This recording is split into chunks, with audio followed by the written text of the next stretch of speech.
Roissy-Charles de Gaulle, aeropuerto de París, 20 minutos pasada la medianoche.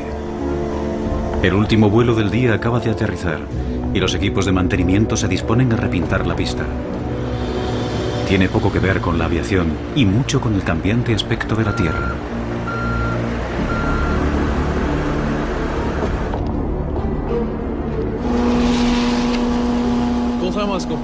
La mayoría de la gente no sabe que los números asignados a las pistas no se eligen al azar. Tienen una razón de ser. El número de cada pista corresponde a su rumbo magnético. Y tienen que cambiarse periódicamente porque en el polo norte magnético se desplaza hacia el norte real y la brújula del avión señala al norte magnético.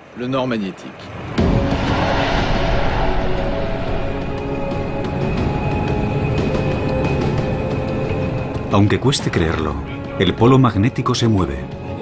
Lo suficiente para que cada 5 años deba actualizarse su posición.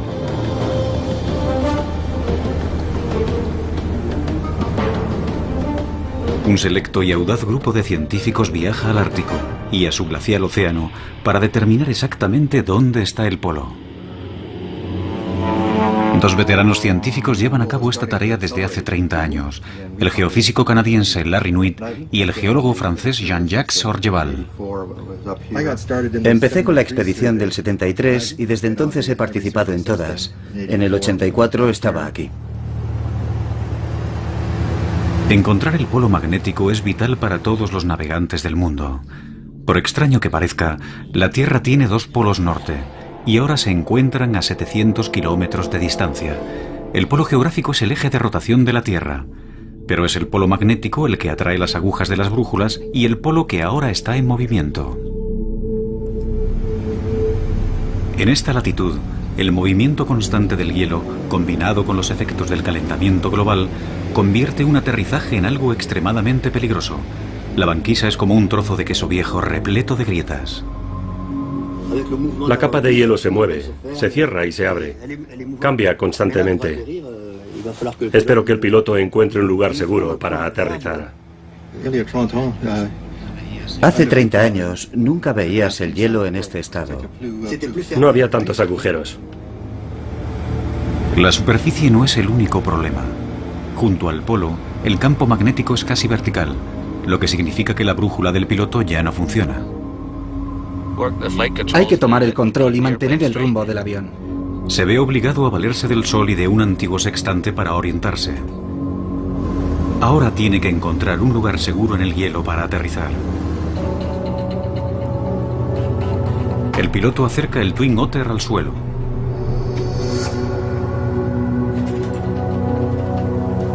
Luego roza el suelo con suavidad para comprobar que el hielo puede soportar el peso del avión.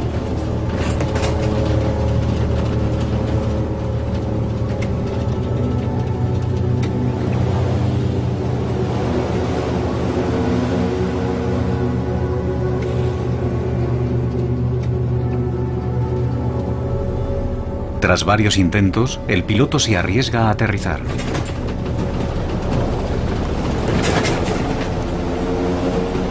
Se aferra a los mandos, preparado para reaccionar al más mínimo ruido de hielo rompiéndose. Si el avión de 5 toneladas se hundiera, nadie acudiría a rescatarlo.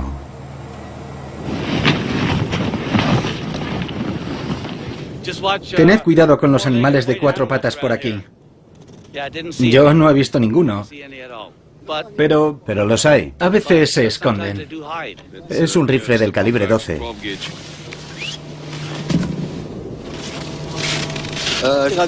Acabamos de aterrizar en la banquisa con nuestro equipo polar. Estamos en 85 grados norte, 126 oeste.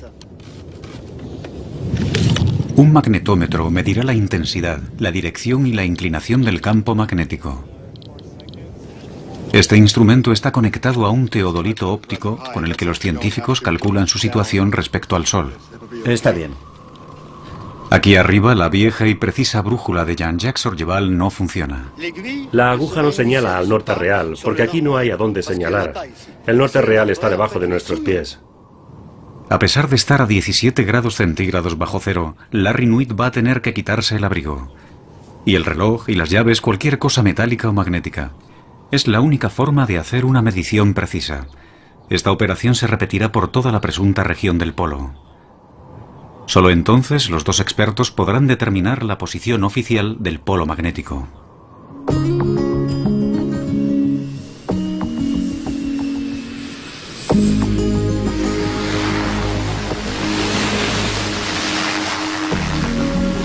A nivel logístico es una misión complicada.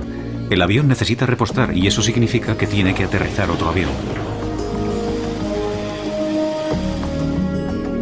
Esta es la última vez que Larry y Jean-Jacques hacen esto. Ahora el polo está demasiado alejado de la costa y con la creciente fragilidad de la banquisa resulta demasiado peligroso. Aunque no sean tan precisos, a partir de ahora los satélites harán el trabajo.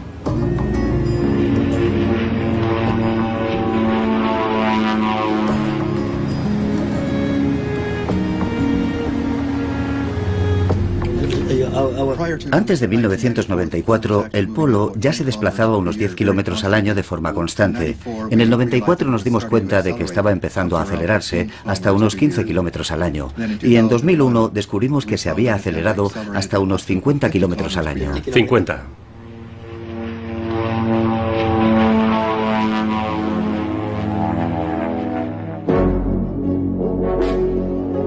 En 1831, el capitán de la Marina Británica, James Clark Ross, fue el primero en determinar la posición del polo norte magnético en el norte de Canadá.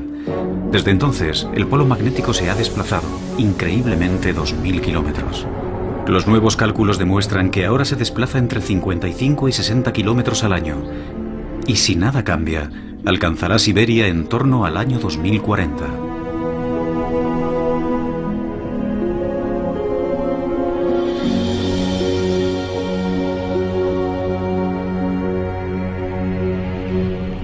El polo magnético es, de hecho, el eje de nuestro campo magnético terrestre. A 3000 kilómetros bajo nuestros pies gira el núcleo terrestre formado por metales líquidos, y el hierro del núcleo genera un campo magnético invisible. Aunque poca gente sea consciente de su existencia, este campo magnético tiene una gran importancia en nuestra vida diaria. La prueba más clara de su existencia puede encontrarse en las regiones polares del planeta, las auroras. Se forman cuando partículas de origen solar quedan atrapadas en el escudo magnético de nuestro planeta.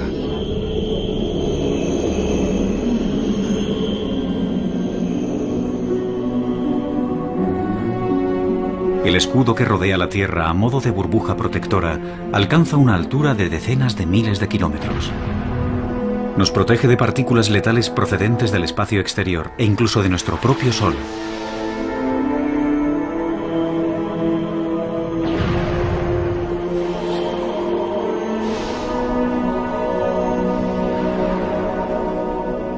El Sol produce una corriente constante de radiación que causaría estragos en la Tierra si no estuviéramos protegidos por nuestro escudo natural. Sin el campo magnético, la atmósfera terrestre tal y como la conocemos desaparecería, y con ella cualquier forma de vida. La Tierra estaría tan muerta como Marte o la Luna, ninguna de las cuales tiene un campo magnético.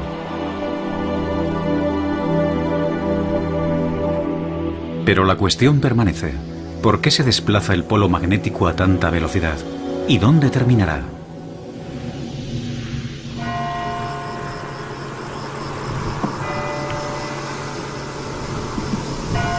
Algunas respuestas a estas preguntas podrían encontrarse en el sur de Francia, a 40 kilómetros al norte de Aix-en-Provence, en el apartado y casi oculto pueblo de Cadarache.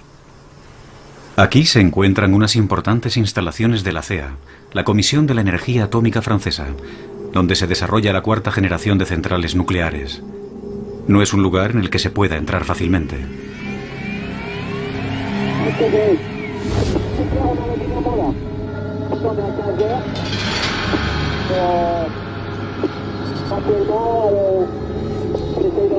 En este centro intentan comprender qué es lo que pasa a miles de kilómetros bajo nuestros pies. Un equipo de físicos, dirigidos por Arnaud Chiffodel, ha diseñado un experimento único que reproduce un campo magnético muy similar al de la Tierra. En el interior hay un metal líquido, es sodio. Es un metal muy ligero y un excelente conductor eléctrico. Debajo de estas campanas hay dos conductos, uno a cada lado, que conectan las turbinas del cilindro. Una gira en una dirección y la otra en la dirección opuesta, y producen muchísima energía. Ponen el fluido en movimiento, agitándolo como si fuera una batidora gigante. En determinadas condiciones, las turbulencias generan un campo magnético de la misma forma que el movimiento en el núcleo terrestre crea el campo magnético que mueve la aguja de tu brújula.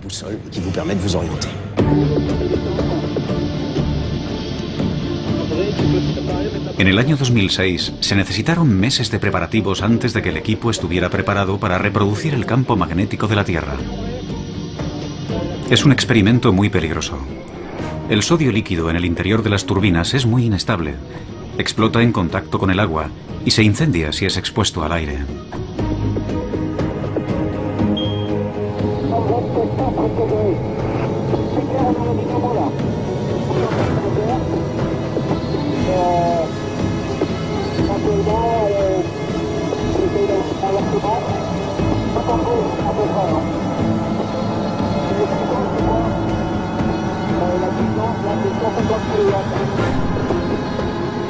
Ahora llega el momento de la verdad. Bien, el campo magnético se hace más fuerte.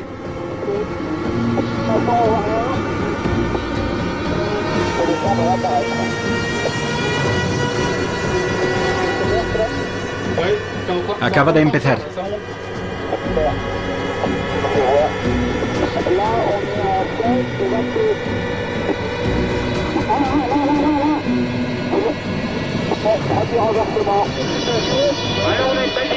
Se mueve, se mantiene, fluctúa.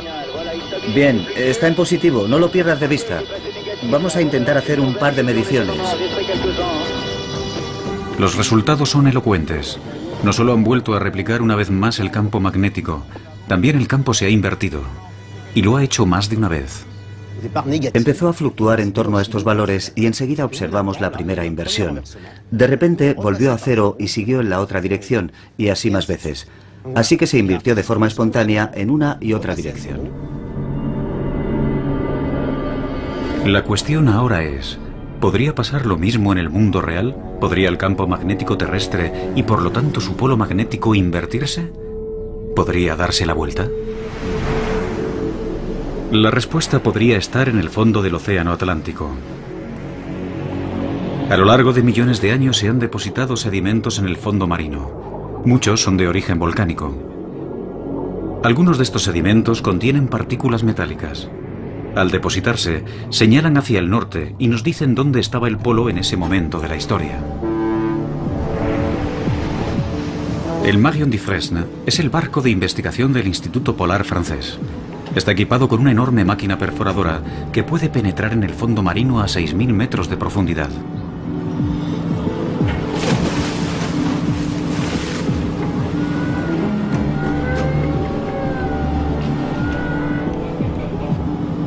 Más de 40 científicos están aquí, en mitad del océano, extrayendo muestras del fondo marino que tienen millones de años de antigüedad.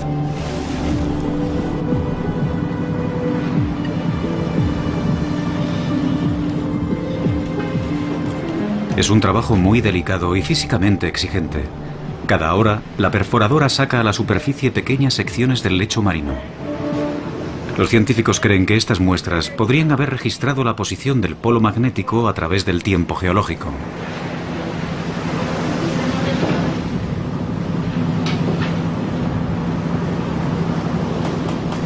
Las muestras serán enviadas a un laboratorio francés, donde los científicos esperan poder desvelar sus secretos.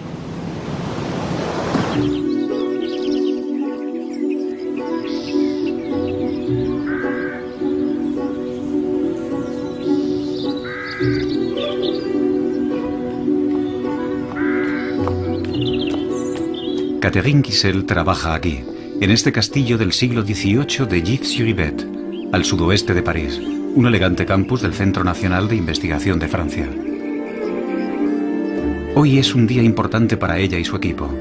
En unos instantes por fin empezarán a analizar las muestras de las profundidades marinas de la expedición atlántica.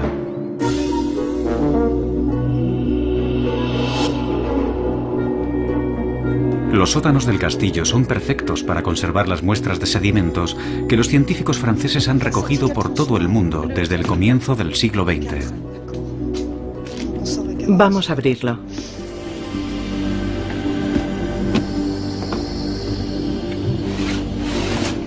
Así. Muy bien.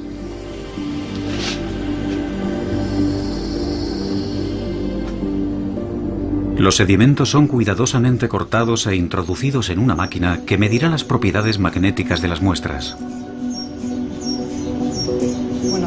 Los números empiezan a correr en cuanto la muestra entra en el aparato. Ese tubo largo se detiene cada 2 centímetros para una medición instantánea de toda la información contenida en las partículas magnéticas del sedimento, especialmente la orientación magnética. Así podemos definir la posición del polo magnético a lo largo del tiempo. De hecho, la investigación submarina ha demostrado algo casi increíble.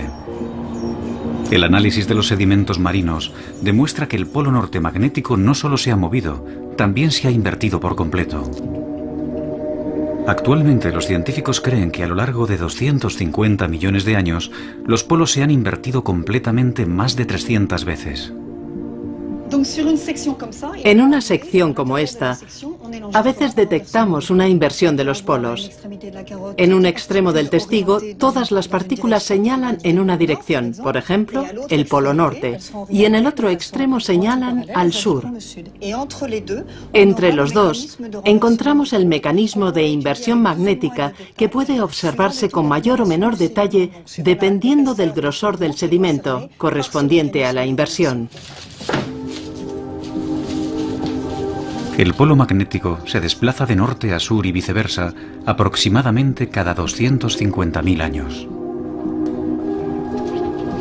La última inversión sucedió hace 780.000 años. La siguiente hace mucho que tenía que haber sucedido. Es un fenómeno natural de nuestro planeta. Los polos se invierten. Volverá a pasar. ¿Pero cuándo? Esa es la gran pregunta. Tras pasar los últimos 30 años estudiando el polo, Larry Nuit está seguro de que el polo norte magnético se desplaza cada vez más y más deprisa. Y se pregunta si eso significa que seremos testigos de una reversión geomagnética cuyas consecuencias le preocupan. Algunos meses después de la expedición ártica, decide consultar a su amigo y colega Jean-Jacques Orgeval en París. Hola, Larry. Hola. ¿Cuánto tiempo? Orgeval ha organizado una reunión en el Instituto Geológico francés. Espero que no estés muy cansado. Vengo con ganas. Bien. No lo hubiera imaginado.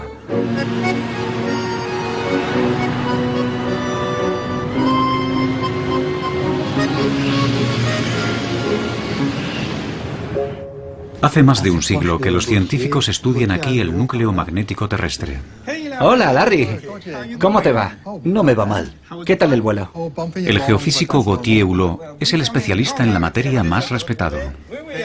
Hola, ¿qué tal? ¿Todo bien? Sí, todo bien. Bueno, ya estamos aquí. Bien, muchas gracias. Vamos a empezar. Hulot ha dedicado muchos años al estudio del campo magnético de nuestro planeta. Él sabe mejor que cualquiera lo que sucedería si se produjera una reversión geomagnética. El campo magnético disminuye. Cada vez es más débil y menos bipolar. Se está produciendo una reversión. Existe un momento en la vida de un campo magnético en el que el campo magnético no tiene solo dos polos, uno norte y otro sur. Tiene muchos polos y no es tan fuerte.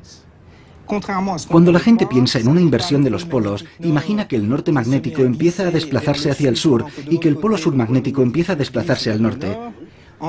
Lo que sucede en realidad es que el campo magnético se debilita hasta tener solo un 10% de su fuerza actual. Y cuando eso sucede, el campo magnético se hace cada vez menos bipolar. Eso significa que en la superficie terrestre aparecen numerosos polos magnéticos, varios polos norte magnéticos y varios polos sur magnéticos. Y todos esos polos comienzan a moverse y a entrecruzarse en un complejo baile. El baile solo termina cuando el campo magnético vuelve a fortalecerse. A medida que se fortalece, los polos magnéticos se funden gradualmente hasta que volvemos a tener una situación bipolar, con un polo norte magnético y un polo sur magnético. Cuando el proceso de la reversión geomagnética se produzca, podría durar miles de años. Durante ese tiempo, el escudo magnético será como un colador para los rayos cósmicos. ¿Qué será de nosotros cuando perdamos la mitad o más del escudo que protege a nuestro planeta? ¿Se convertirán las radiaciones solares y cósmicas en una amenaza para la vida en el planeta? En los últimos 150 años, el escudo magnético ha perdido un 15% de su fuerza. Y cada año pierde más. ¿Es esta la señal de que la reversión geomagnética ya ha comenzado? A Gautier Hulot le preocupa lo que ve en el Atlántico Sur. Hay sitios de la superficie terrestre que tenemos que vigilar. Por ejemplo, el Atlántico Sur. La así llamada anomalía del Atlántico Sur es una zona donde el campo magnético es mucho más débil que en otras regiones en la misma latitud. Sabemos que una cascada continua de fenómenos similares es lo que conduce a la reversión.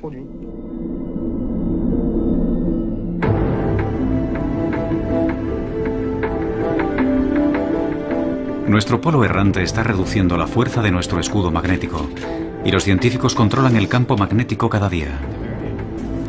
Larry Nuit y sus colegas científicos de todo el mundo vigilan atentamente la actividad solar y cualquier fluctuación en el campo magnético. Es la llamada Red Intermagnet, que significa Red Internacional de Observatorios Magnéticos en Tiempo Real. En Canadá, los datos de Intermagnet llegan al laboratorio geomagnético, situado cerca de la capital, Ottawa. Aquí es donde Larry trabaja. Hay actividad intensa por encima de 900. Eso es mucho. Sí, ¿Y la velocidad del viento solar? la verdad es que es muy alta. No sé qué deberíamos hacer. Esto es muy importante. Creo que será mejor que emitamos una alerta. Es lo bastante fuerte como para afectar a los sistemas eléctricos y a todos los demás. Larry y otros han observado que a medida que el campo magnético se debilita, somos más vulnerables a la radiación procedente del Sol. El Sol nos lanza constantemente partículas cargadas y de vez en cuando se produce una erupción solar y muchas partículas cargadas de energía chocan contra el escudo magnético terrestre, haciendo que oscile o vibre o que cambie con mucha rapidez.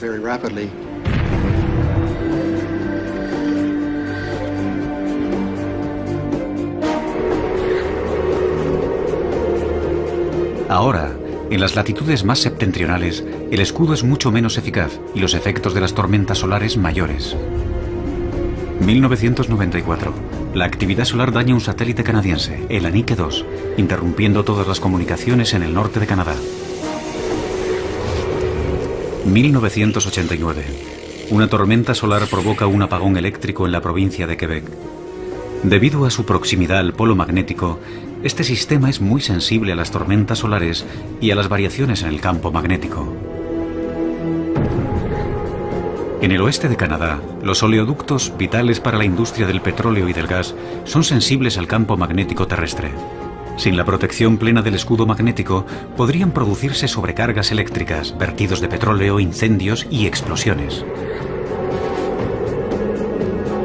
Se podría pensar que en la época del GPS no tenemos que preocuparnos por orientarnos con el magnetismo.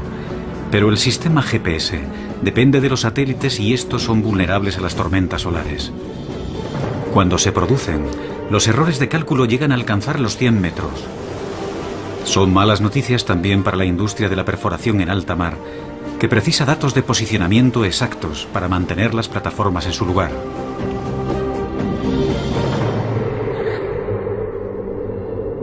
Si queremos entender los problemas que provocaría un escudo magnético débil, solo hemos de pensar en los astronautas. Ellos ya lo están experimentando. La NASA tiene que tener en cuenta el nivel del campo magnético cuando planea un paseo fuera de la Estación Espacial Internacional. Y lanza un beso. Es algo que experimentó la astronauta Julie Payet en su segunda misión en la Estación Espacial Internacional. 1 hora 40 minutos. Motor principal. 4, 3, 2, 1. Ignición. Y despega el Endeavour. Kibo hace realidad el sueño japonés. El día del lanzamiento, el transbordador espacial Endeavour alcanzó una altitud máxima de tan solo 400 kilómetros, porque a esa altura el campo magnético aún ofrece una moderada protección a los astronautas. Prácticamente todos los astronautas han experimentado en el espacio los denominados flashes visuales, una prueba definitiva de su exposición a la radiación cósmica.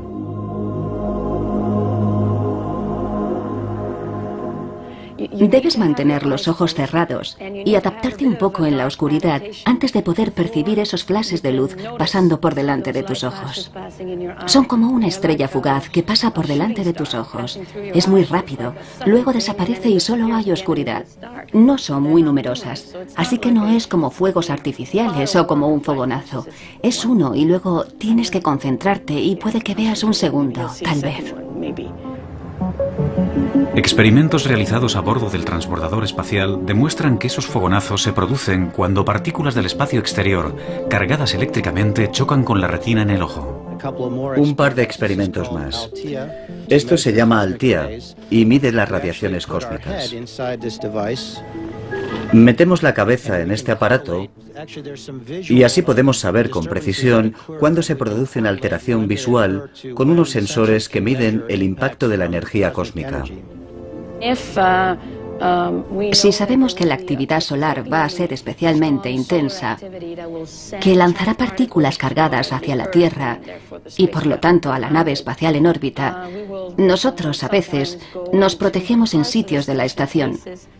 Sitios que están más protegidos que otros. Nos llamarían desde tierra y nos dirían que se esperan erupciones solares y que es mejor que vayamos a esas zonas mejor protegidas hasta que termine la tormenta. Y después seguimos con nuestro trabajo. Muchas investigaciones que ahora se llevan a cabo en la estación espacial intentan comprender mejor el fenómeno de la radiación, cómo afecta al cuerpo humano y cómo protegernos de ella.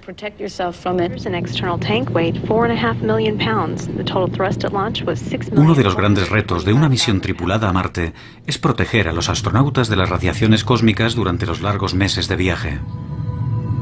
Si se produjera una tormenta solar fuerte, los astronautas podrían morir.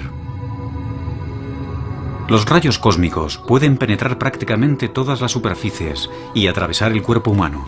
En contacto con una célula, podría atravesarla sin producir ningún efecto, matarla o provocar que la célula mute y se convierta en cancerosa. Los científicos creen que los rayos cósmicos también podrían dañar o afectar los circuitos de los ordenadores de una nave espacial. Por esa razón, el transbordador espacial lleva 5 ordenadores que trabajan en paralelo y votan democráticamente para decidir qué información es correcta. Si el campo magnético deja de proporcionar la protección adecuada, tendrán que adoptarse medidas similares aquí en la Tierra para los aviones y los sistemas informáticos.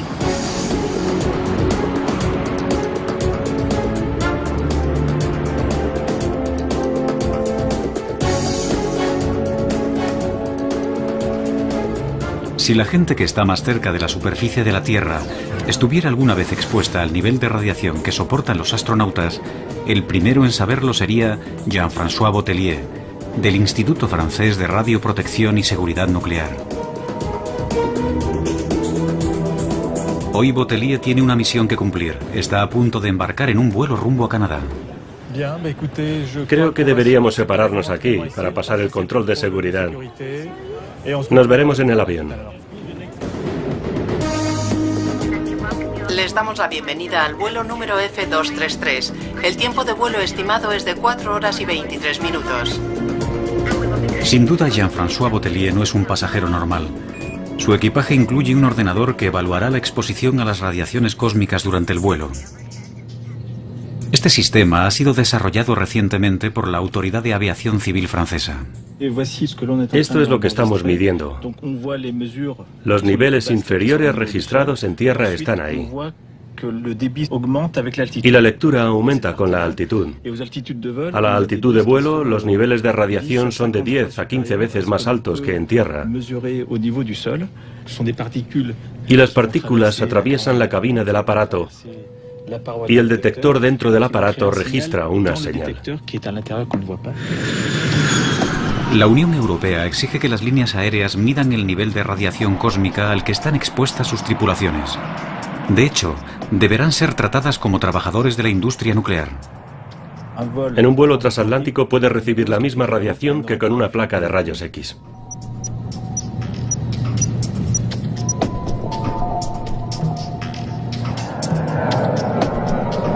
Si el campo magnético se debilita, tendremos menos protección y las radiaciones cósmicas aumentarán tanto en la Tierra como en el aire. A las personas con niveles altos solo se les permitiría hacer rutas con baja exposición a las radiaciones, en torno al Ecuador, por ejemplo, o tendrían que quedarse en tierra 1 o 2 meses. Afortunadamente, el campo magnético de la Tierra no se reducirá hasta un punto en el que resulte peligroso viajar en un vuelo comercial. Pero es posible que los cambios en el campo magnético estén afectando ya a los animales. Cada año muchas especies de animales migran miles de kilómetros para alimentarse y reproducirse. Son capaces de localizar la ubicación exacta de su nido con una precisión de 1 metro.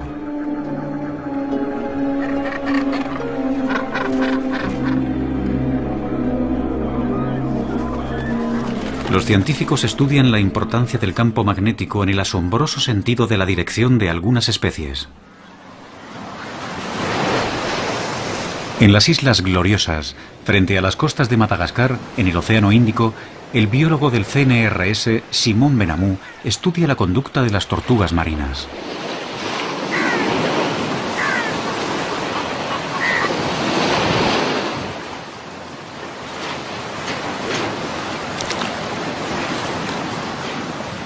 Benamou cree que esta especie tiene un sistema de navegación biológico que utiliza el campo magnético terrestre.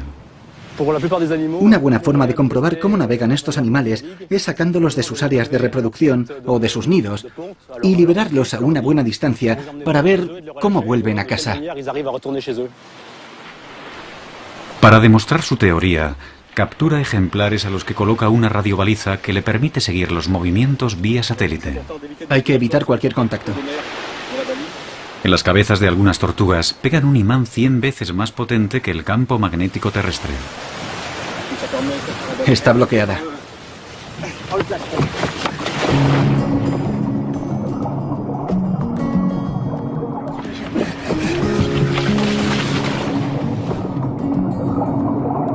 Los próximos meses seguirán a las tortugas para comprobar si son capaces de encontrar el camino de vuelta a casa. Las tortugas llevan en la Tierra mucho más tiempo que los humanos, pero también nosotros hemos estado sometidos a las idas y venidas del escudo cósmico en sus constantes vagabundeos. Puede que el polo no se haya invertido totalmente muchas veces a lo largo de la historia del hombre, pero según Catherine Kissel, sí ha hecho largas excursiones.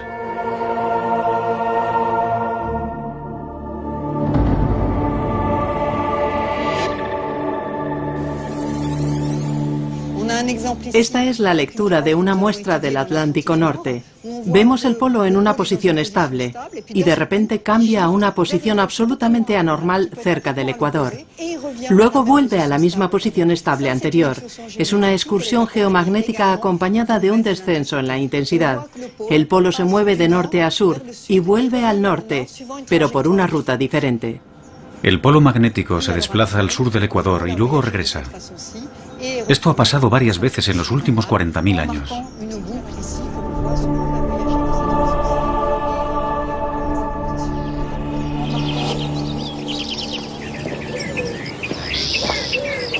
Pero no es necesario retroceder decenas de miles de años para encontrar evidencias de que la intensidad del campo magnético ha experimentado cambios. Se han encontrado pruebas de ello en la hermosa arquitectura de la región de Borgoña, en Francia. Agnès Genevey trabaja en el Hospicio de Beaune del siglo XV. Ella es una arqueóloga especial, una arqueomagnetista.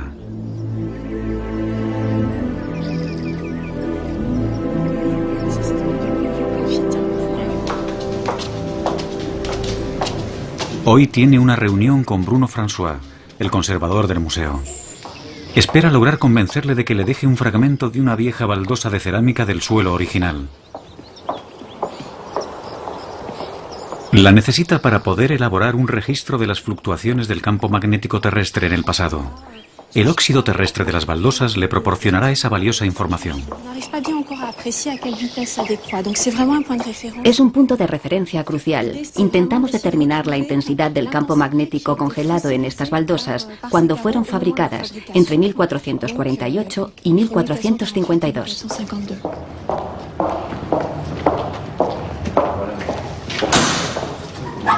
Detrás hay una puerta oculta. Una puerta cerrada con llave.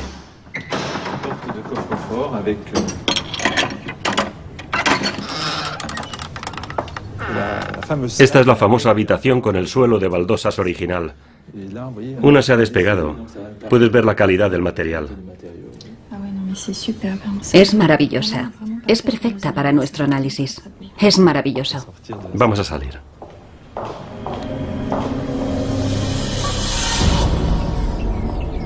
Para conseguir que las baldosas revelen sus secretos, Agnès tiene que someterlas a un largo y meticuloso procedimiento en el laboratorio.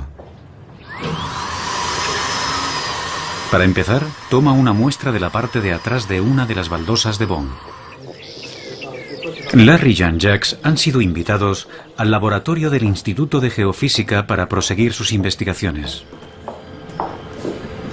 Este es el instrumento que usamos para medir la intensidad.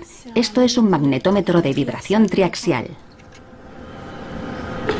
A continuación, las muestras son calentadas y enfriadas para devolverlas a su estado magnético original. El sistema ha empezado a vibrar. Este es el escudo magnético que anula el campo magnético terrestre. Exacto, eso es. Este proceso proporciona información sobre el estado del campo magnético en el momento en el que fue fabricada la baldosa. En el interior el magnetismo es cero y podemos crear un campo magnético artificial. Sustituimos la primera lectura que obtuvimos cuando enfriamos la baldosa por una nueva lectura obtenida en un campo en el que controlamos la dirección y la intensidad. El equipo de Agnès funciona como una especie de máquina del tiempo.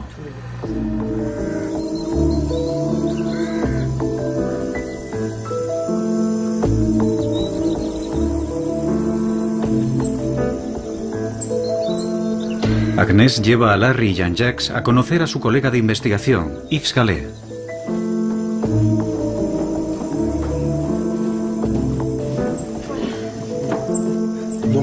Lo maravilloso de las baldosas de Bonn es que sabemos con seguridad que son de mediados del siglo XV, entre 1448 y 1452, para ser exactos.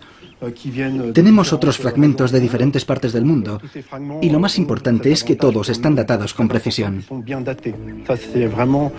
En estos cajones se guardan millares de valiosas muestras.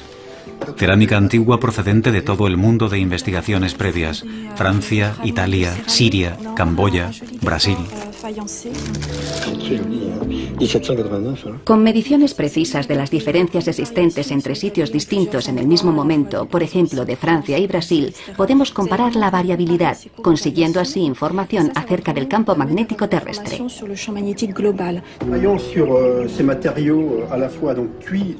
Los resultados de la comparación de fósiles magnéticos son sorprendentes. Demuestran que las variaciones en la intensidad del campo magnético durante el último milenio coinciden con cambios climáticos bruscos. Agnès e Yves van un paso más allá. En una teoría que aún ha de ser demostrada, se preguntan si los cambios en la intensidad magnética y los cambios climáticos asociados podrían haber determinado el curso de la historia. Muchos investigadores creen ahora que la caída de algunos de los imperios más grandes del mundo podría estar relacionada con fenómenos climáticos como las sequías. Esos cambios habrían causado hambrunas, la dispersión de la población y finalmente crisis políticas. La relación entre el clima y el campo magnético abre nuevas y fascinantes perspectivas en la historia antigua, especialmente en los momentos de transición, cuando unas sociedades desaparecían de la noche a la mañana mientras que otras florecían. En el Oriente Medio, el imperio acadio del antiguo Egipto cayó en torno al año 3000 a.C.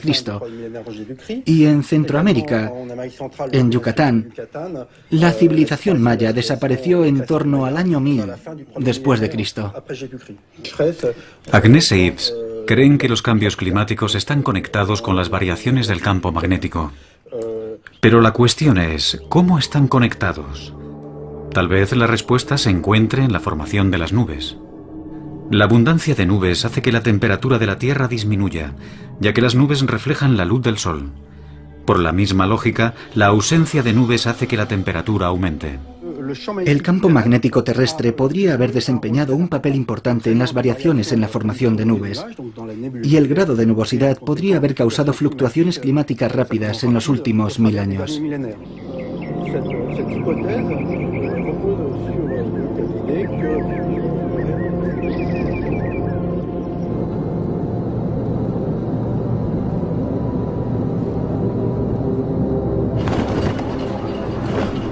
Para aprender más, Larry viaja hasta Copenhague, al Instituto Espacial de Dinamarca.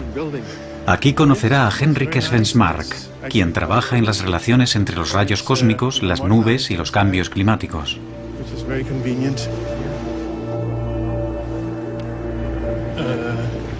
Por aquí. ¿Es aquí? Esta es la cámara de nubes. Como observarás, Svensmark muestra a Larry su cámara de partículas cósmicas. las partículas caen y la idea fundamental es que los rayos cósmicos que entran en la atmósfera ayudan a formar nubes. Nubes normales.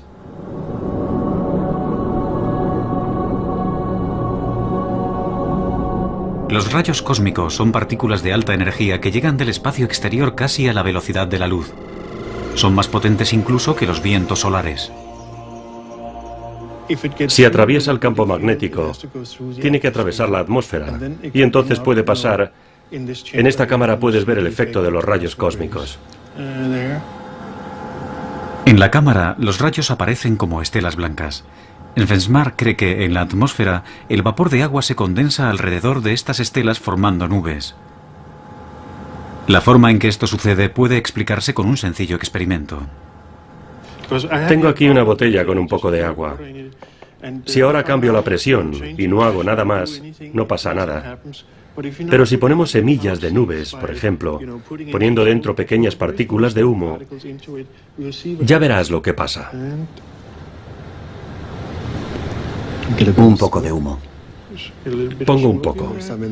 Hay un poco de humo dentro. Dices que actúa como semillas. Es el mismo proceso que enfriarlo. Si ahora lo suelto, Sí, el cambio de presión. y eso pasa simplemente porque has introducido la semilla necesaria para que se formen las nubes. De forma que si tienes semillas en la atmósfera, se formarán nubes de agua. El agua se condensa alrededor de las partículas de humo formando una nube en la botella. En su experimento, las semillas de las que habla Svensmark son los rayos cósmicos y podemos ver cómo influyen en el clima de la Tierra. Pero tenemos dos capas de protección contra esos rayos. El campo magnético de la Tierra, al igual que el del Sol. El escudo solar es cientos de veces más fuerte que el de la Tierra y protege todo el sistema solar. Pero el escudo solar tiene su propio ciclo y cuando se debilita, nosotros somos más vulnerables.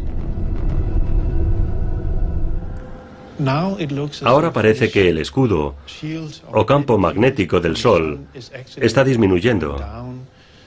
Así que tanto el campo magnético terrestre como el campo magnético solar están ahora disminuyendo.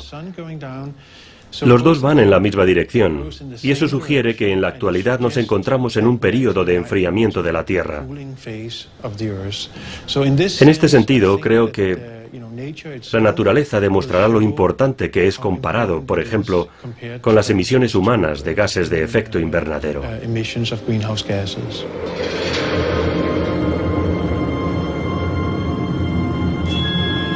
Pero cualquier teoría que afirme que la Tierra puede estar enfriándose y calentándose al mismo tiempo es altamente polémica, especialmente considerando que la actividad magnética del Sol no es algo que los climatólogos relacionen con el cambio climático.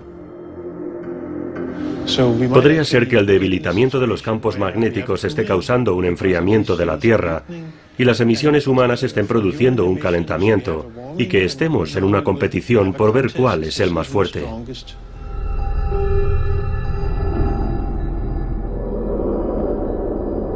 El Centro Europeo de Investigación con sede en Ginebra ha decidido invertir 15 millones de dólares para comprobar si la teoría de las nubes de Benchmark es correcta. Trabajar con el colisionador del CERN, el más grande del mundo, es la mejor forma de simular con precisión la radiación cósmica de alta energía. Los resultados se conocerán en los próximos años.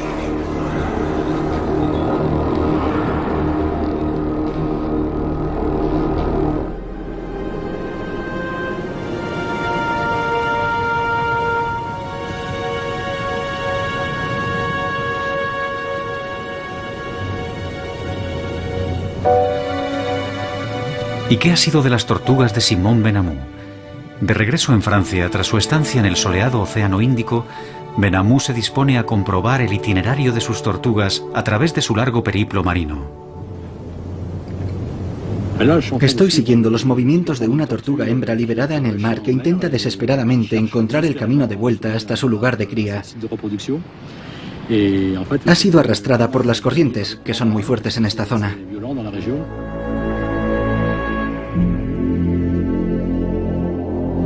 Para su sorpresa, pocos meses después, las tortugas terminaron encontrando el camino. La sacamos de su nido donde puso sus huevos, la subimos a un barco y la soltamos en alta mar. Le costó 2 meses encontrar el camino de vuelta. No había comido, así que estaba deseando volver a esta isla para poner sus huevos.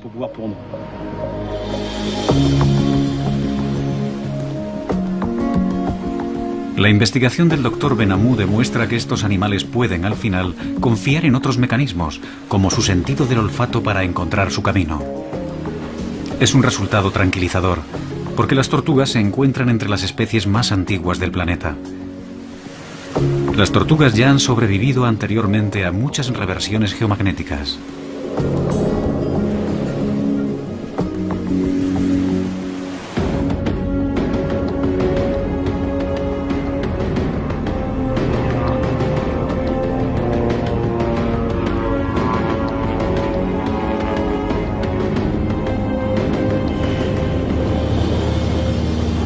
¿Qué sabemos realmente sobre este amplio y complejo tema?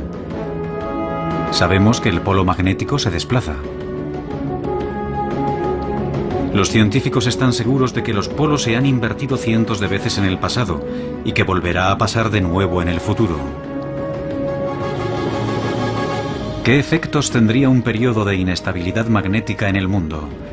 Un escudo magnético más débil podría causar un aumento en la incidencia del cáncer, ya que nuestro ADN habría de soportar más daños de los rayos cósmicos.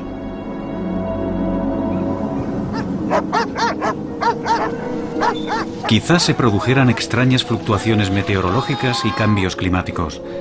Tal vez los turistas del futuro que quieran contemplar la belleza de la aurora boreal tengan que viajar al Ecuador en vez de al norte del Canadá.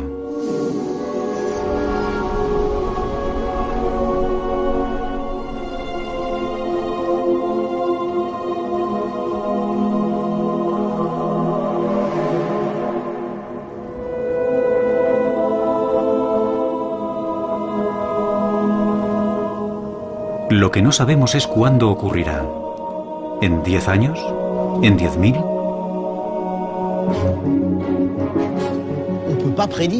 Es impredecible. Estoy aquí y realmente no puedo decir si va a ascender hasta arriba en pocos segundos o si descenderá por debajo de ese valor. Al final, cuando se trata de campos magnéticos, hemos de ser humildes ante algo cuya escala está muy lejos de nuestro alcance. Hemos comprendido que es imposible predecir la próxima reversión. Podemos observar el campo magnético hoy y tratar de entender por qué se debilita con tanta rapidez, pero no podemos decir con seguridad si eso conducirá a una reversión. Y por lo que sabemos, quizá nunca podamos predecir una reversión geomagnética. Sabemos que la reversión de los polos magnéticos nunca ha causado una extinción masiva. Incluso nuestro antepasado, el Homo erectus, estuvo presente en la última reversión y sobrevivió. No será el fin del mundo, tan solo el fin del mundo que conocemos. Porque en los 780.000 años desde la última reversión, nuestro mundo ha cambiado profundamente. El próximo cambio magnético tendrá lugar en un mundo en el que todos los aspectos de nuestras vidas estarán unidos a circuitos electrónicos que serán vulnerables a los bombardeos cada vez más destructivos de rayos cósmicos. Desconocemos cómo cambiará todo esto nuestro mundo. Pero un cambio en los polos magnéticos sin duda nos obligará a repensar nuestro lugar en el universo. Solo nos queda esperar estar a la altura del reto. Es maravilloso. Lo que me gusta es que me recuerda al sol de medianoche. Si fuera blanco, estaríamos en el Ártico. Sí. Es muy bello. Una forma diferente de belleza. Là, il y a vraiment des choses. Tout le travail des hommes pour bâtir une ville comme ça. Et d'arriver là par ce voyage de l'Arctique à ici. Ça fait